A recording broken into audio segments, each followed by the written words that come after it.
பெரியாரை பின்பற்றும் திராவிட கட்சிகள் கூட சாதியத்தை ஒழிக்க நடவடிக்கை எடுக்கவில்லை என மார்க்சிஸ்ட் கம்யூனிஸ்ட் கட்சியின் அரசியல் தலைமைக்குழு உறுப்பினர் பாலகிருஷ்ணன் குற்றம் சாட்டியுள்ளார்.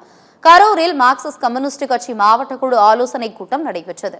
பின்னர் செய்தியாளர்களிடம் பேசிய பாலகிருஷ்ணன், தமிழக மக்கள் அரசியல் வேறு சினிமா வேறு என்பதில் தெளிவாக இருக்கிறார்கள் என்று குறிப்பிட்டார்.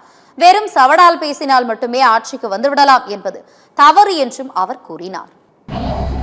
பெரிய வருத்தத்துக்குரிய செய்தி என்னன்னா, பெரியாரை பின்பற்றக்கூடிய பல கட்சிகள் கூட 50 ஆண்டு காலமாக தமிழ்நாட்டில் திராவிட கட்சிகள் தான் ஆட்சியில் இருக்கு. ஆனால் அந்த கட்சிகள் கூட சாதியத்தை ஒழிப்பதற்கான நடவடிக்கை என்பது எடுக்கலை. மாறா தேர்தல் ஆதாயத்துக்காக அந்த சாதிய சக்திகளோடு சமரசம் செய்து கொள்கிற போக்கு என்பது வளர்ந்துக்கிட்டே இருக்கு. தமிழ்நாட்டு மக்களும் சரி, இந்திய நாட்டு மக்களும் சரி தெளிவாக இருக்கிறாங்க. அரசியல் என்பது வேறு, சினிமா என்பது வேறு. சினிமாவை ரசிப்போம், ஆனால் அதுக்காக நாங்கள் ஓட்டு போடுறதெல்லாம் செய்ய மாட்டோங்கிறத கடந்த காலத்தில் தமிழ்நாட்டு மக்கள் நிரூபிச்சிருக்காங்க. வெறும் சவடால் பேசுறதுனால மட்டுமே தமிழ்நாட்டில் பெரிய ஆட்சியை பிடிச்சிடலாம், அதிகாரத்துக்கு வந்துடலாம் நினைக்கிறதுலாம் ரொம்ப ரொம்ப தவறு.